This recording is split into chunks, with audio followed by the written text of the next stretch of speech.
జై శ్రీరామ్. శ్రీమాత్రే నమః. శ్రీ గురుభ్యో నమః. 2024 సంవత్సరం జూలై నెల 21వ తారీఖు నుంచి 2024 సంవత్సరం జూలై నెల 27వ తారీఖు వరకు కూడా వార ఫలితాలు ఈ వారం యొక్క వార ఫలితాలు ద్వాదశ రాశుల వాళ్ళకి కూడా ఎలా ఉండబోతుంది తదితర అంశాలన్నీ కూడా ఒక్కసారి తెలియజేస్తాను. అయితే ఈ విషయాలన్నీ తెలియజేయడానికి ముందుగా ఈ వారం యొక్క గోచార గ్రహస్థితులు ఎలా ఉన్నాయో కూడా ఒక్కసారి తెలియజేస్తాను. మొదటగా అన్ని రాశుల్లో ప్రథమ రాశి అయిన మేషరాశి ఖాళీగా ఉంది. ఆ రాశిలో ఏ గ్రహస్థితులు లేవు. వృషభ రాశిలో మంగళ్ మరియు గురువు వీళ్ళిద్దరు సంచారం చేస్తూ ఉన్నారు. మంగళ గురుదేవులు వీళ్ళిద్దరు సంచారం చేయడం వల్ల ఈ రాశికి చాలా స్ట్రాంగ్నెస్ వచ్చింది. ఇప్పుడు మనకి కాలగమనంలో వృషభ రాశికి చాలా స్ట్రాంగ్నెస్ వచ్చింది. ఆ వృషభ రాశికి స్ట్రాంగ్నెస్ వచ్చిందంటే వృషభ రాశిలో పుట్టిన వాళ్ళందరికీ బాగుంటుందా అండి? వృషభ లగ్నంలో పుట్టిన వాళ్ళందరికీ బాగుంటుందా అంటే ఖచ్చితంగా బాగుంటుంది. అయితే మరి అందరూ కూడా ఇప్పుడు కొన్ని కోట్ల మంది పాపులేషన్ ఉన్నారు. ఈ కోట్ల మంది పాపులేషన్ అందరూ వృషభ రాశి వృషభ లగ్నంలోనే పుట్టాలని ఉండదు కదా. మరి అలా పుట్టని వాళ్ళ మాట ఏమిటి? ఆ విషయానికి నేను వస్తున్నా. అలా పుట్టిన వాళ్ళకి కూడా ఈ స్ట్రాంగ్నెస్ అప్లికేబుల్ అవుతుంది. అది ఎలానో ఇప్పుడు నేను చెప్తాను. మీ జన్మజాతకంలో మీ లగ్నాన్ని అనుసరించి మీ రాశిని అనుసరించి వృషభ రాశి ఏ స్థానం అవుతుందో ఆ స్థానం చాలా బలోపేతంగా ఉంటుంది. ఉదాహరణకి మేషరాశి వాళ్ళకి తీసుకుందాం. మేషరాశి వాళ్ళకి సెకండ్ హౌస్ అంటే కుటుంబ స్థానం, వాక్ స్థానం చాలా బలోపేతం అవుతుంది. వృషభ రాశి వాళ్ళకే బలంగా ఉంది. మిథున రాశి వాళ్ళకి ఇది మనం విడివిడిగా ఒక్కొక్క రాశి వాళ్ళకి ఎలా ఉంటుంది ఈ స్ట్రాంగ్నెస్ అనేది నేను చెప్తాను. బట్ ఒక చిన్న బ్రీఫ్ అవుట్లుక్ ఇచ్చాను. ఇప్పుడు గోచారంలో మనకి విశ్వంలో ఉన్న గోచారం, ఈ ఖగోళంలో ఉన్న గోచారంలో వృషభ రాశి చాలా స్ట్రాంగ్గా ఉంది అట్ ప్రజెంట్. అందుకని దీన్ని ఒక్కసారి మనం బ్రీఫ్ చేసాము. కర్కాటక రాశిలో రవి మరియు శుక్రదేవుల సంచారము, సింహరాశిలో బుధ భగవానుడి సంచారము, కన్యా రాశిలో కేతుదేవుని సంచారము, కుంభరాశిలో శనైశ్వరుని సంచారము, మీనరాశిలో రాహుదేవుని సంచారము. 2 రోజుల్లో తిరిగి భూమిని మొత్తం చుట్టూ వచ్చే ప్లానెట్ అంటే మిగతా గ్రహాలన్నీ కూడా ఒకసారి ఒక రాశిలోకి ఎంటర్ అయితే ఎంత ఫాస్ట్ మూవింగ్ ప్లానెట్ అయినా కనీసం ఒక 4 రోజులు ఆ ఇంట్లో అలా హాయిగా రెస్ట్ తీసుకుంటా అంటే ఆ ఇంట్లో ఉన్న పనులన్నీ చక్క పెడతాయి. ఆ హౌస్కి సంబంధించిన పోర్ట్ఫోలియోస్ అన్నీ కూడా యాక్టివేట్ చేస్తూ ఉంటాయి. కానీ చంద్రుడు చాలా ఫాస్ట్గా చెట్టు పెట్టేస్తూ ఉంటాడు. 1-2 రోజుల్లోనే ఆయన పనులన్నీ చేస్తారు. వేరే ప్లానెట్స్ 1 మంత్ మినిమం 1 మంత్గా తీసుకునేవి చంద్రుడు మటుకు 2 డేస్లో మొత్తం ఆయనకి ఇచ్చిన టాస్క్ పనిచేసి మళ్ళీ వేరే రాశిలోకి వెళ్ళిపోతూ ఉంటాడు. అలా తిరిగే చంద్ర భగవానుడు ఈ వారంలో ధనుసు రాశి మొదలుకొని మీనరాశి వరకు ఆయన సంచారం చేస్తూ ఉన్నారు. ఈ వారం యొక్క గోచార గ్రహస్థితులు ఏదన్నా ఒక విశేషాంశాన్ని సూచిస్తున్నాయంటే ఖచ్చితంగా చాలా విశేషాంశాన్ని సూచిస్తున్నాయి. మొదటగా నేను చెప్పాను వృషభ రాశి చాలా బలంగా ఉంది. దాని గురించి నేను చెప్పాను. దాని గురించి ఒక్కొక్క రాశి వాళ్ళకి ఇన్ డీటెయిల్డ్గా కూడా చెప్పే ప్రయత్నం చేస్తాను. అలాగే ఇప్పుడు ఇంకొక విశేషం ఏంటంటే చంద్రగమనము ఈ వారం రోజుల 4 రాశిని చూడుతున్నారు. సో ఎప్పుడైనా ఒక వారం రోజులు ఆయన 4 రాశిని చూడతారు. మేబీ కొంచెం అటు వేరే రాశిలోకి వెళ్తూ ఉంటాడు. డిగ్రీస్ వైజ్ ఎక్కువగా ఉంటాడు. అయితే ఈ 4 రాశుల్ని ప్రతి వారం చూడుతూనే ఉంటారు కదా. ఇప్పుడున్న ఇంపాక్ట్ ఏంటి అంటే డెఫినెట్గా ఇప్పుడున్న విశేషం ఉంది. మనకి కాలగమనంలో ఇప్పుడు గురుమంగళ యోగం జరుగుతూ ఉంది. గురుమంగళ యోగము గురు భగవానుడు మరియు వీళ్ళిద్దరూ కలవడం వల్ల గురుమంగళ యోగం జరుగుతుంది. చంద్రుడు ధనుసు రాశి మొదలుకొని మీనరాశి వరకు సంచారం చేస్తూ ఉన్నారు. ధనుసు రాశి యొక్క అధిపతి గురు భగవానుడు, మీనరాశి యొక్క అధిపతి కూడా గురు భగవానుడే. ఎప్పుడైనా సరే యోగాలు బలంగా ఉన్నాయి అని పరిశీలించాలంటే చంద్రుడి నుంచి చూడాలి, లగ్నం నుంచి చూడాలి.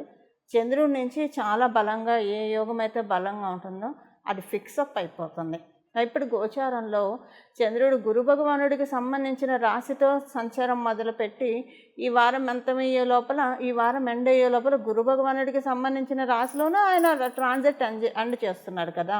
అంటే ధనుసు రాశి మొదలుకొని మీనరాశి వరకు కూడా ఆయన ట్రాన్సిట్ ఉంది. ఇది చాలా విశేషము. ఈ వృషభ రాశి చాలా బలంగా ఉంది అని చెప్పడానికి ఇది చాలా మంచి శుభ సంకేతము.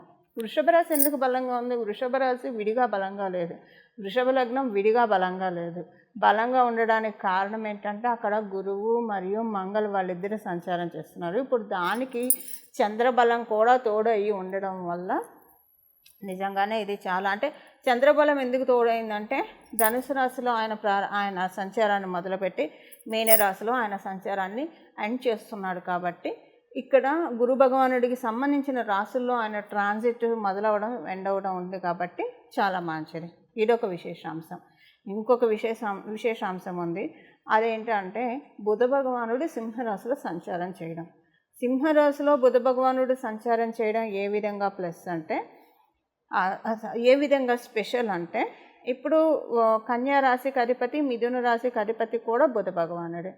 అయితే ఈ కన్యా రాశికి 10వ స్థానంలో ఆయన సంచారం చేస్తున్నాడు. కన్యా రాశికి 10వ స్థానం 12th హౌస్, ద్వాదశ స్థానం సింహరాశి అవుతుంది. అక్కడ ఆయన సంచారం చేస్తున్నారు. ఈ పాయింట్ ఒకటి నోట్ చేసి పెట్టుకోండి.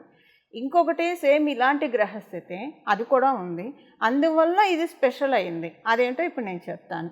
ఇంకొకటి ఏంటంటే సింహరాశికి అధిపతి అయిన సూర్యనారాయణమూర్తి కూడా ఆయన రాశి నుంచి 10వ స్థానంలో సంచారం చేస్తున్నాడు. ఆయన రాశి నుంచి 10వ స్థానం అంటే ఏంటి? కర్కాటక రాశి. అక్కడ ఆయన సంచారం చేస్తూ ఉన్నాడు. ఇప్పుడు బుధ భగవానుడు 10వ స్థానం సంచారం చేసేది ఎవరి రాశిలో? వేరే 9 ప్లానెట్స్లో ఏ ప్లానెట్ హౌస్లో కాదు, రవి హౌస్లోనే సంచారం చేస్తున్నాడు. ఎందుకంటే ఆయనకి 10వ స్థానం రవి లేదా శుక్రుడే, వీళ్ళిద్దరూ అవ్వగలుగుతారు. ఇంక వేరే ఏ ప్లానెట్ ఆయనకు 10వ స్థానం కాలేరు మన కాలపురుషుడి కుండలిలోంచి చూసుకుంటే. సో ఇప్పుడు ఆయన 10వ స్థానమైన సింహరాశ్యాధిపతి అయిన సూర్యనారాయణమూర్తి కూడా ఆయనకి 10వ స్థానంలో సంచారం చేస్తున్నారు. ఇక్కడ ఇంకొక మ్యాజిక్ ఏంటంటే, ఈ కాలపురుషుడి కుండలిలోంచి మనం చూసుకుంటే కనుక ఇప్పుడు అంటే ఇది ఇక్కడ రాశి ప్రకారం ఇది 12th హౌస్ అయింది. బుధ భగవానుడికి 12th హౌస్ సింహరాశి, సూర్యనారాయణమూర్తికి సింహరాశి నుంచి కర్కాటక రాశి, అక్కడ 12th హౌస్ అయింది. ఇక్కడ ఇంకొక మ్యాజిక్ ఏంటంటే, చంద్ర భగవానుడు కూడా ఈ వారాంతానికి వచ్చేసరికి, ఈ వారం ఎండ్ అయ్యేప్పటికి వచ్చే మీనరాశిలో ఉంటాడు. మీనరాశి కర్కాటకం నుంచి వ్యయం కాదు, ఖచ్చితంగా 9వ స్థానం అవుతుంది. కానీ మనం కాలపురుషుడు కుండలి కూడా ఇప్పుడు మనం చెప్తుండేదే గోచార గ్రహస్థితులు కాలపురుషుడు కుండలిలోంచి కంటే కాలపురుషుడు కుండలిలో ఆయన 10వ స్థానంలో ఉన్నాడు. చూసా అంటే ఇండైరెక్ట్గా 10వ స్థానంలో ఆయన సంచారం చేస్తున్నాడు. ఇక్కడ డైరెక్ట్గా 2 గ్రహాలు సూర్యనారాయణమూర్తి మరియు బుధుడు 10వ స్థానంలో సంచారం చేస్తున్నాడు. ఇండైరెక్ట్గా కాలపురుషుడు కుండలిలోంచి ఆయన 10వ స్థానంలో సంచారం చేస్తున్నాడు. ఈయన రాశి నుంచి చూస్తే అది 9వ స్థానం, కాలపురుషుడు కుండలిలోంచి చూస్తే అది 10వ స్థానం. అంటే ఇక్కడ అర్థం ఏంటంటే, శుభకార్యాలకి అందరిళ్లలోనండి, ఒక్కళ్ళని కాదండి, ద్వాదశ రాశుల వాళ్ళకి, ద్వాదశ లగ్నాల వాళ్ళకి, 27 నక్షత్రాల వాళ్ళకి, వాళ్ళ ఇంట్లో శుభ గడియలు, శుభ పరంపర మొదలవుతుంది ఈ వారం నుంచి అని చెప్పడంలో ఏమాత్రం సందేహం లేదు. బికాజ్ ఇది గ్రహాలు ఇచ్చే ప్రామిస్. ఎప్పుడైతే గ్రహాలు ప్రామిస్ ఇస్తాయో, మేబీ మనుషులుగా మనం ఏదైనా ప్రామిస్ చేస్తే మనం అన్ని వేళలా నిలబెట్టుకోగలుగుతాం. కాలబలం దైవబలం సహకరిస్తే. అవి సహకరించకపోతే ఒక్కోసారి నిలబెట్టుకోలేము. కానీ ప్లానెట్స్ ప్రామిస్, భగవంతుడి ప్రామిస్ అలా అసలు ఒక్కనాటికి ఉండదండి. ఎప్పుడైనా సరే వాళ్ళు ప్రామిస్ చేశారంటే అది నిలబెట్టుకునే తీరుతారు. కాకపోతే దాన్ని మనం డీకోడ్ చేసుకోగలగాలి. అలా డీకోడ్ మీకు చేయడానికే మాలాంటి జ్యోతిష పండితులు ఉన్నాము. ఇది డీకోడ్ అనమాట. సో ఏంటి, ఇప్పుడు ఈ 10వ స్థానం చాలా బలంగా ఉంది కాలగమనంలో ప్రతి ఒక్కళ్ళకి కూడా, ద్వాదశ రాశి వాళ్ళకి. ఈ 10వ స్థానం బలంగా ఉండడం ఎలా ఉంది? శుభ పరంపరతో కూడి ఉంది. అంటే గురు భగవానుడు ఆశీస్సులతో కూడిన 10వ స్థానం బలంగా ఉంది. ఎప్పుడైనా గురు భగవానుడు ఆశీస్సులతో కూడి 10వ స్థానం కనుక బలంగా ఉంటే ఏమవుతుందంటే, అంతా అదృష్టకరమైన వార్తలు వింటారు, శుభకార్యాలు చేస్తారు, లేదంటే తీర్థయాత్రలు చేస్తారు, పుణ్య కార్యక్రమాలు చేస్తారు, దాన ధర్మాలు ఎక్కువ చేయగలుగుతారు. కన్స్ట్రక్షన్స్, దేవాలయాలు ఇలాంటివి ఏమైనా ఉంటే అవుతాయి. హౌస్ కన్స్ట్రక్షన్స్ ఏమన్నా స్లో డౌన్ అయి ఉంటే అవి ఇప్పుడు నెమ్మదిగా పుంజుకుంటాయి. ఇలాంటివన్నీ జరుగుతాయి. అదే శుక్ర భగవానుడు ఆశీస్సులతో కనుక 10వ స్థానం బలంగా ఉంటే లగ్జరియస్ లైఫ్, లావిష్ లైఫ్, డబ్బును అలా విద్యులు పడేస్తూ ఉంటారనమాట. దేనికి ఆలోచించుకోకుండా. అంటే ఆలోచించుకునేంత అవసరం వాళ్ళకి రాదు, అది అంతకంటే ఏం లేదు. ఇలా ఉంటుంది. అయితే అదే ఒక్కొక్కసారి ఈ ఖర్చు అనేది 10వ స్థానం అన్ని గ్రహాలకి ఇలా అప్లై ఉండదు. ఇదే శనీశ్వరుడు 10వ స్థానాన్ని లీడ్ చేస్తూ ఉంటే, అంటే ఈ సిగ్నిఫికెన్స్కి శనీశ్వరుడికి కనుక పడితే ఏడుస్తూ ఖర్చు పెడతారు, ఈసుడో అంటూ ఖర్చు పెడతారు. ఏడుస్తూ ఎప్పుడు ఖర్చు పెడతారు? హాస్పిటల్స్కి ఖర్చు పెట్టాలంటే డెఫినెట్గా ఏడుస్తున్నాం. అంటే ఆనందంతో అయితే ఖచ్చితంగా ఖర్చు పెట్టాం కదా, వ్యాధి తగ్గుతుంది, అది సంతోషమే. కానీ ఆనందత అయితే డెఫినెట్గా ఖర్చు పెట్టరు కదా. ఇలాగా బాధపడుతూ పెట్టేవన్నీ కూడా శనీశ్వరుడి పోర్ట్ఫోలియోలో ఉంటాయి. బట్ ఏదైనా జడ్జిమెంటల్గా చెప్పకూడదు. ఆయన మళ్ళీ వేరే అన్ని రాసుల్లో అలా ఉండదు. ఒక 2-3 కేసెస్లో ఎక్సెప్షన్ ఉంటుంది. But most of the cases అలానే ఉంటాయి. అంటే ఒక్కొక్క గ్రహతత్వాన్ని బట్టి అలా ఉంటుంది. సో ఈ వారం చాలా విశేషంగా ఉంది. ఈ వారం చేసుకోవాల్సిన పరిహారం మీరు చేసుకుంటే ఇక్కడి నుంచి మనం ఇప్పుడు చెప్పుకునేది ఈ వారానికి సంబంధించిన ఫలితాలు అయినా సరే ఇక్కడి నుంచి 3 years వరకు మన లైఫ్ చాలా సెక్యూర్డ్గా ఉంటుందండి. ఏ విషయాల్లో మనకి పడుకున్నప్పుడు చక్కటి నిద్ర మరియు చక్కటి కళలు వస్తాయి. సెకండ్ విషయం ఏంటంటే మన డబ్బులు అనవసరంగా ఖర్చు కావు, వేస్ట్గా పోవు. ఖర్చు పెట్టామంటే డెఫినెట్గా దానికి ఒక వ్యాలిడ్ రీజన్ ఉంటుంది. మనం డబ్బు ఖర్చు పెట్టామంటే అందరూ వ్యాలిడేట్ చేస్తారు. అసలు అవతల వాళ్ళ వ్యాలిడేషన్ మనకెందుకు కావాలని అనుకోవచ్చు. వ్యాలిడేషన్ లేకపోయినా సరే ఒక్కోసారి ఈ ఖర్చులు ఎందుకు పెట్టారు, ఆ ఖర్చులు ఎందుకు పెట్టారు అని అనేవాళ్ళు ఉంటారు కదా. అలా విమర్శకుల ప్రశంసలను అందుకునే విధంగా అందరికీ ఉందండి, ఒక్కళ్ళకి ఇద్దరికి అని కాదు.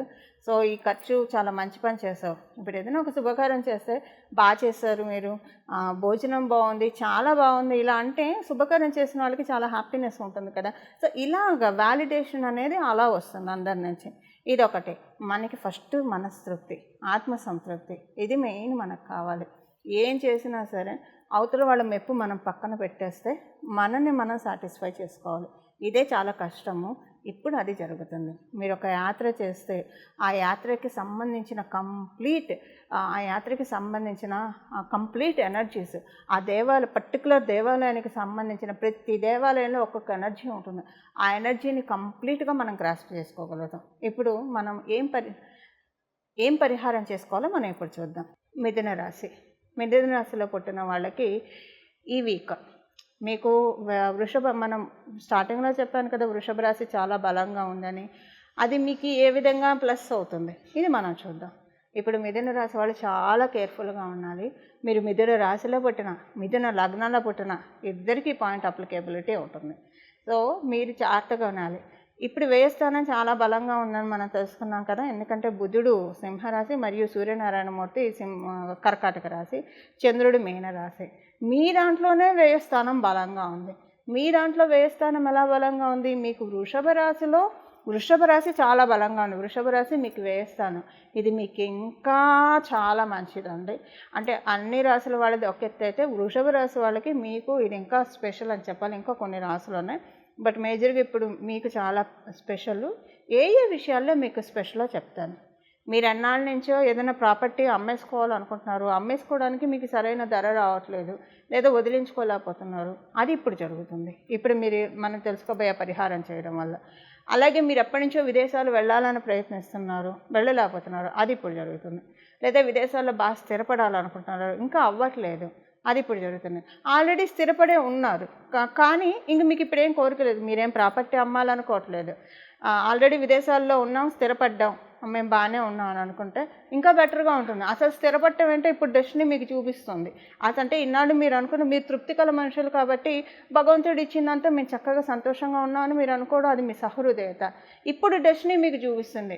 ఈ డౌన్ ద లైన్ ఇప్పుడు మనం చెప్పే పరిహారం చేసుకోవడంలో డౌన్ ద లైన్ 3 yearsలో అసలు సెటిల్మెంట్ అంటే ఏంటి, అది డెస్టినీ మీకు రుచి చూపిస్తుంది. సో చక్కటి సెటిల్మెంట్ అది ఉంటుంది. ఖర్చులండి మెయిన్. మీరు మీ ఇంట్లో గృహప్రవేశం చేసుకోగలుగుతారు. మీరు ఎలా అయితే అనుకుంటున్నారో హౌస్ లేదా స్థలం కానీ ఏదైనా కొనాలనుకునేవండి, వెహికల్ కావచ్చు, ఇల్లు కావచ్చు, స్థలం కావచ్చు, ఇలాంటివి సమకూర్చుకోవడానికి డెఫినెట్గా మీకు కాలం అనుకూలిస్తుంది. ఎందుకంటే ఇవన్నీ సమకూర్చుకుంటే ఖర్చు పెట్టాలి కదా. ఇవన్నీ కావాలంటే ఊరికే రావు. మన జేబులోంచి డబ్బులు తీస్తేనే ఇవన్నీ మనకు వస్తాయి. అలా మీరు జేబులోంచి ఆలోచించకుండా డబ్బు తీసి మీకు కావాల్సిన ప్రాపర్టీ మీకు నచ్చిన విధంగా కొనుక్కోవడానికి ఇప్పుడు ఇది సహకారంగా ఉంది. కాలబలం, దైవబలం సహకారంగా ఉంది. సో వీటి మీద మీరు కొంచెం, ఒకవేళ మీకు ఇలాంటి ఆలోచన లేకపోయినా ఇక్కడి నుంచి ప్రారంభించండి. ఆలోచిస్తే చక్కటి స్వగృహ యోగం మీకు కలిగి తీరుతుంది. ఆల్రెడీ మాకు 4-5 ప్రాపర్టీలు ఉన్నాయని అంటే ఇంకోటి వస్తే చేదు కాదు కదా. సో అలా మీకు మొత్తానికి ఏం బ్లెస్సింగ్స్ ఇస్తుంది? వ్యయస్థానం ఇక్కడ బ్లెస్సింగ్సే ఇస్తుంది. మీకు ఇంకొక విషయం చెప్పాలంటే బ్యూటిఫుల్ విషయం, వ్యయస్థానంలో సాక్షాత్తు గురు భగవానుడే కూర్చున్నాడు, మంగళతోటి కలిసి ఉన్నాడు.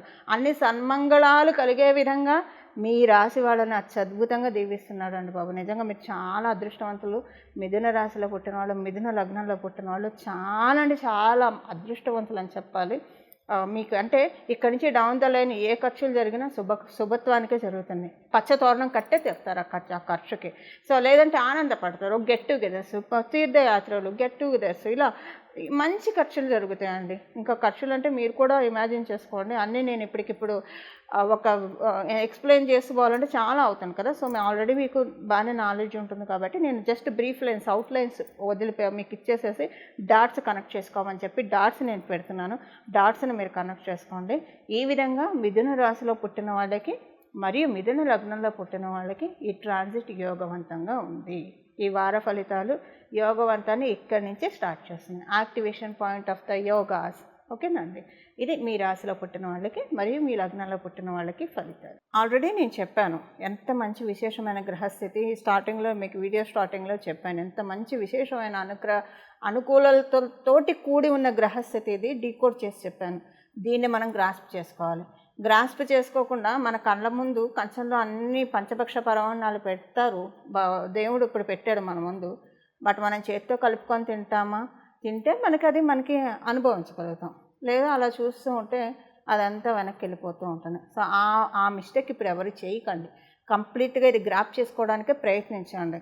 ఎందుకు 1-2 సార్లు ఒత్తి పలుకుతున్నానంటే గోచారంలో మంచి మూమెంట్స్ వచ్చినప్పుడు దాన్ని మనం ఒడిసి పట్టుకోవాలి. మా జాతకం బాగోలేదు, పుట్టినప్పటి నుంచి కష్టాలే, ఇలా రకరకాలుగా వింటున్నాం. అలా అనుకునేవాళ్ళు ఇలాంటివి పట్టుకొని చూడండి. మీ లైఫ్లో సంతోషం ఉంటుంది, ఖచ్చితంగా ఉండే తీరుతుంది. ఉన్న దాంట్లో ఫస్ట్ తృప్తి ఉంటుంది, మనశ్శాంతి ఉంటుంది, ఆనందం ఉంటుంది. ఇవన్నీ వస్తాయి. మనకు అన్నీ బాగున్నప్పుడే కదా ఈ 3 మనం లాజికల్లీ స్పీకింగ్ ఉండేది. ఇవన్నీ కలుగుతాయి. దానికోసం ఇప్పుడు మనం చేసుకోవాల్సిన రెమెడీ ఒకసారి చూద్దాం. జాతకం బాగున్న వాళ్ళకైతే ఇంకా బాగా ఉంటుంది. సో ఏదేమైనా సరే గోచారంలో ఉన్న యోగాల్ని మనం ఒడిసి పట్టుకొనే తీరాలి. ఇప్పుడు ఈ యోగాన్ని ఒడిసి పట్టుకోవడానికి మనం ఏం చేయాలి? మనం వంతు ప్రయత్నంగా మనం ఏం చేయాలో అని చూద్దాం. ఇట్స్ లైక్ అంటే భగవంతుడు ప్రసాదించే ప్రసాదం అండి ఇది. సో దీన్ని ఎప్పుడూ కూడా తిరస్కరించకూడదు. అందుకే యాక్చువల్గా ఇలాంటివన్నీ తెలియచెప్పడానికే జ్యోతిష పండితుల రూపంలో కొంతమందిని పెరుమాళ్ళు అనుగ్రహిస్తూ ఉంటారు. వాస్తు పండితుల రూపంలో కొంతమందిని పెరుమాళ్ళు అనుగ్రహిస్తూ ఉంటారు. ధర్మ సందేహాలు నివృత్తి చేసే రూపంలో కొంతమంది ఆధ్యాత్మికవేత్తలను కూడా పెరుమాళ్ళు అనుగ్రహిస్తూ ఉంటారు.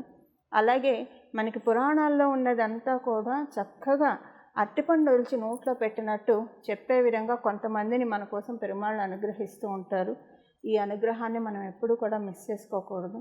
ఇలా డీకోడ్ చేసి చెప్తున్నవి డెఫినెట్గా పట్టుకుంటే కనుక చక్కటి అనుకూలతలు ఉంటాయి.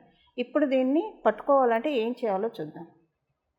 గురు భగవానుడికి సంబంధించిన వ్యయస్థానంలో ఈ ట్రాన్సిట్ ఎంత అవుతూ ఉంది కాబట్టి, సో వ్యయస్థానం అంటేనే ఖర్చులు. మీరు ప్రయత్నపూర్వకంగా ఈ వారంలో ఏదో ఒక రోజు మంచి స్వయంభూ క్షేత్రానికి లేదా స్వయంభూ క్షేత్రానికి వెళ్ళేసి రండి. ఏదైనా పుణ్యక్షేత్రానికి స్వయంభూ క్షేత్రానికి వెళ్ళేసి రండి. లేదా ఏదైనా క్షేత్రాన్ని నిర్మిస్తున్నారు అనుకోండి, గోశాల ఏదైనా రీకన్స్ట్రక్ట్ చేస్తున్నారు, లేదా గోశాలకి ఫండ్స్ డొనేట్ చేయడం, లేదా ఏదైనా మీరు తీర్థయాత్ర చేయని లేరు అనుకోండి, టైం కూడా సహకరించాలి కదా. అన్ని వేళల్లో డబ్బు ఉన్నంత మాత్రాన పరిస్థితులు కూడా అనుకూలించాలి కదా. వెళ్ళలేకపోయారు అనుకోండి, ఎక్కడైనా ఏదైనా దేవాలయం రీకన్స్ట్రక్ట్ అవుతుంది, లేదా ఏదైనా దేవాలయం నూతనంగా నిర్మించబడుతుంది, చక్కగా దానికి ఫండ్స్ డొనేట్ చేయండి. ఇందులో గురు భగవానుడు అంటే అన్ని ఆలయాలకి డొనేట్ చేయొచ్చు. ఏ శివాలయానికి డొనేట్ చేస్తారా, విష్ణు ఆలయానికి డొనేట్ చేస్తారా, అమ్మవారి ఆలయానికి డొనేట్ చేస్తారా, లేదా ఏదైనా గురువుకి సంబంధించిన ఆలయాలు ఏమన్నా కడుతూ ఉంటాయి. ఎందుకంటే కృష్ణ పరమాత్ముడు గురువు, దత్తాత్రేయ స్వామివారి గురువు, ఇలా ఏదైనా గురు పరంపరకు సంబంధించిన ఆలయాలు ఆలయాలు కడుతున్నారా, వాటికి డొనేషన్ ఇవ్వండి. లేదా మీకు యాత్ర అన్నా చేయండి. మీ ఇంటి దగ్గర ఉన్న ఇప్పుడు విజయవాడ పరిసర ప్రాంతాల్లో ఉన్న వాళ్ళకి చక్కగా ఇబ్బందే లేదు, దుర్గామ్మవారిని దర్శించుకోవచ్చు. చక్కగా వాళ్ళందరూ కూడా దుర్గామ్మవారి కనుసన్నల్లో దుర్గామ్మవారి పరిరక్షణలో ఉన్నారు, చక్కగా అలా దర్శించుకోవచ్చు. హైదరాబాద్లో ఉన్న చోట మనకి యాదగిరి గుట్ట ఉంది, కీసర గుట్ట ఉంది, ఇలా మనం వెళ్ళి దర్శించుకోవచ్చు. మరియు నెల్లూరు అటు పరిసర ప్రాంతాల చోట అక్కడ అనంత పద్మనాభ స్వామి టెంపుల్ ఉంది. ఇలా ఎక్కడ మనం ఉన్న ప్రదేశంలో చుట్టుపక్కల ఉన్న చోట మనం చూసుకొని వెళ్ళచ్చు. లేదా కొంచెం దూరంగా వెళ్ళి తిరుమల తిరుపతి ఇలా ఏవైనా సరే దర్శనం చేసుకొస్తే ఈ వారంలో చాలా మంచిది. మీ శక్తిని అనుసరించి మీకు ఓపిక, తీరిక మరియు డబ్బులు అన్నీ ఉంటే తీర్థయాత్ర చేయండి. ఇదేమీ చేయలేరు, అప్పుడు అసలు డబ్బులు ఎవరికి డొనేట్ చేసే స్థాయి లేదు, అలానే తీర్థయాత్రలకు వెళ్ళే స్తోమత లేదు. అప్పుడు ఏంటి అన్నప్పుడు భగవంతుడి కటాక్షం అందరికీ ఉంటుందండి. అప్పుడు మనసులో భావన చేయండి. మీకు ఇష్టమైన దైవం ఏదన్నా అనుకోండి, ద్వారకా అనుకుంటారా, లేదా తిరుమల అనుకుంటారా, భద్రాచలం అనుకుంటారా, లేదా కనకదుర్గ అమ్మవారిది అనుకుంటారా, కాళహస్తి అనుకుంటారా, మీ చాయిస్ అండి. మనసులో ఆ క్షేత్రానికి సంబంధించిన నామాన్ని ఈ వారం అంతా అనుకోండి. ఉదాహరణకి మీకు తిరుమల వెళ్ళాలనుకున్నారు అనుకోండి, మనసులో అనుకోండి గోవింద గోవింద గోవింద గోవింద గోవింద అని. ఈ వారం మొత్తం మీద మీరు ఏ పనన్నా చేస్తున్నాడు, మీ పనులు ఏమి ఆపుకోకండి. మీరు బతకడానికి కావలసిన పనులు చేస్తూనే, మీ ఇల్లుని నడపడానికి పనులు చేస్తూనే మనసులో గోవిందుని నామాన్ని స్మరించుకోండి. అలా మీరు ఏ క్షేత్రానికి వెళ్ళాలి, ఇప్పుడు కాళహస్తికి వెళ్ళాలనుకున్నారు, వెళ్ళలేకపోయారు, కాళహస్తీశ్వరాయ నమః, కాళహస్తీశ్వరాయ నమః, కాళహస్తీశ్వరాయ నమః, ఇలా కాళహస్తీశ్వరుని స్వామిని ధ్యానించుకోండి. ఇలా మీరు ఏ ఏ దేవాలయాలకు వెళ్ళాలనుకున్నారు, వెళ్ళడానికి ఇప్పుడు అనుకూలంగా లేదు, ఇప్పుడు డబ్బులు ఉన్నా కూడా పరిస్థితులు అనుకూలించవు, అప్పుడు డొనేట్ చేయొచ్చు. సో అలా ఏదైనా చేయొచ్చు. ఈ మూడవది సులభోపాయం ఇది చేయొచ్చు. ఈ వారం అంతా కూడా ఆ క్షేత్రానికి సంబంధించిన దైవాన్ని స్మరించుకుంటే సరిపోతుంది. ఇప్పుడు విజయవాడ వెళ్ళాలనుకున్నాను, దుర్గాయ నమః, దుర్గాయ నమః, దుర్గాయ నమః ఇలా అనుకోండి. ఈ మూడు కలిపి ఎవరైతే చేస్తారో మీ దగ్గర స్తోమత ఉంది, మీరు ఏదైనా క్షేత్రానికి వెళ్ళి దర్శించుకురాగలుగుతారు. స్తోమత ఉంది, పరిస్థితులు కూడా అనుకూలంగా ఉంది, సమయం కూడా అనుకూలంగా ఉందంటే వెళ్ళి దర్శించుకోండి. మీకు ఇంకా స్తోమత ఉంది, ఏదైనా ఆలయం రీకన్స్ట్రక్షన్కి డబ్బులు కూడా ఇచ్చే స్తోమత ఉంది, చక్కగా కన్స్ట్రక్షన్కి డబ్బులు ఇవ్వండి. దాంతోపాటు ఆ దైవానికి సంబంధించిన నామాన్ని స్మరించుకోండి. ఈ మూడు చేయగలిగే వాళ్ళు ఇంకా సూపర్ ఉంటుందండి. సో కాలగమనంలో వచ్చే దీన్ని పట్టుకోవడానికి ప్రయత్నించండి, ఈ చక్కటి రెమెడీని చేయడానికి ప్రయత్నించండి. ఈ వారంలో ఇది కాలబలం చాలా బాగా ఉంది, గోచారంలో క్యాలిక్యులేషన్స్ చాలా చక్కగా ఉన్నాయి. దీన్ని ఒడిసి పట్టుకోవడానికి ప్రయత్నించండి. దీని ఫలితాలు వచ్చే 3 సంవత్సరాల లోపల చక్కటి అదృష్టాన్ని, ఆనందాన్ని, వెంట్రుక వాసులు తప్పిపోయే పనులు లేకుండా మీరు చేపట్టిన పనులు చక్కగా పట్టిందల్లా మనకి అనుకూలంగా మారే విధంగా ఇప్పుడు మనం తెలుసుకున్న పరిహారం డెఫినెట్గా సూచిస్తుంది. ఇవి గ్రహదేవతలు అనుకూలాన్ని ఇచ్చేది, గ్రహదేవతల ప్రామిస్. ఇలా మీరందరూ కూడా భగవద్ అనుగ్రహాన్ని, భగవద్ కృపని విశేషంగా మరియు అపారంగా ఆ పెరుమాళ్ళ యొక్క, శక్తి అమ్మవారి యొక్క మరియు పరమశివుడి యొక్క కృపని మీరు పరిపూర్తిగా అందుకోవాలని, మీ జీవితం మొత్తం కూడా చాలా సంతృప్తికరంగా, ఆనందకరంగా మీ అందరి జీవితాలు సాగాలని, మనందరి జీవితాలు సాగాలని చెప్పి నేను కూడా మీ తరఫున పెరుమాళ్ళని శరణి వేడుకుంటున్నాను. గోవిందాయ నమః. మంగళం. నమో భగవతే వాసుదేవాయ.